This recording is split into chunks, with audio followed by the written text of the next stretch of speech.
Hey, this video is going to be of a political nature, so if things of a political nature start to piss you off,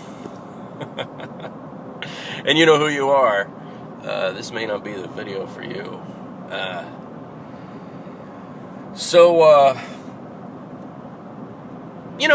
lot of us on here, we talk about small government and how government must remain small, and in certain circumstances, the anarchists among us believe that government may not need to exist at all. That there's no function that the government provides that the free market, with its own natural incentives, couldn't provide for itself. And there's others, hence I'm thinking the rank and file Republican Party, who just kind of tongue-in-cheek as sort of a catchphrase talk about small government.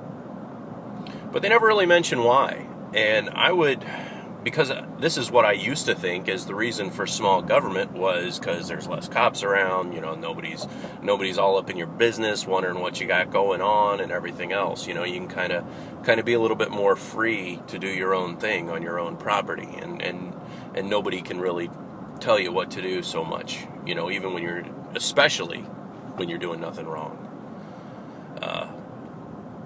Things like the due process of law, where court order and certain things are required before you're even investigated and searched. That way innocent people aren't made to feel like a criminal in their own land.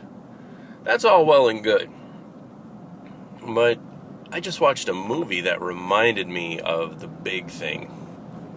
The real big thing of why you don't want big government. I watched K-19, The Widowmaker, which is a story about the first nuclear Russian submarine, and it was a ballistic missile submarine built to make sure that the whole world was destroyed if Russia got attacked. And it was built in answer to the American submarines that were built to make sure that the whole world is destroyed if America were attacked. Anyway, this sub was, I don't know if any of the survivors are watching me, but if any K-19 plank owners are watching this, no offense intended, but this sub was a raging piece of shit. There's rumors that there was stolen American technology, and within that stolen American technology, it was stole on purpose, and there were certain defects that the Americans were allowed to leak in sort of this double agent type information release. They thought they had the goods, but in reality they were like building faults into their subs. But one of the failures inside this submarine had a nuclear reactor, and there was a coolant pipe that burst that actually caused one of the reactors to overheat and resulted in a very, very tragic loss of life for many of the crewmen. Now, when I say that this sub was a piece of junk, the crewmen were not.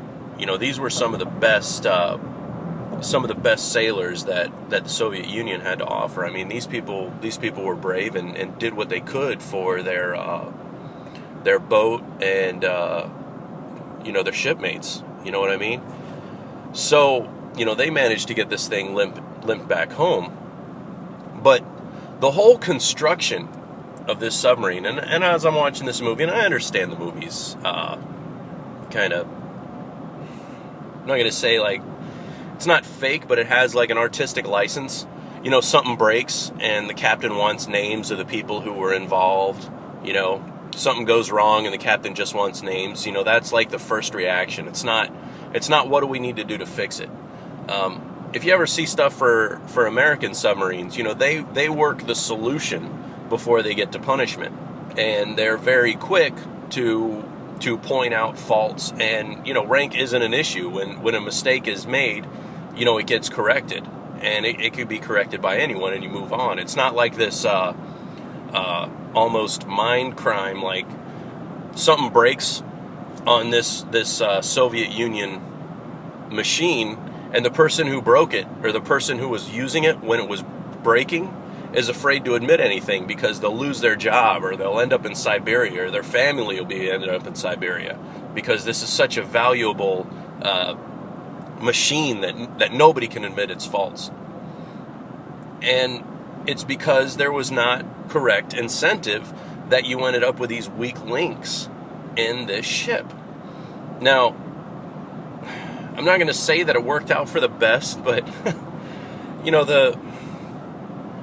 my point is, without correct incentive, there's no reason for a person to do a good job in what they build. Yeah, national pride will get you oh so far, and fear will get you just a little bit further when national pride begins to waver. But if you really want somebody to do a good job, you need to provide the correct incentive.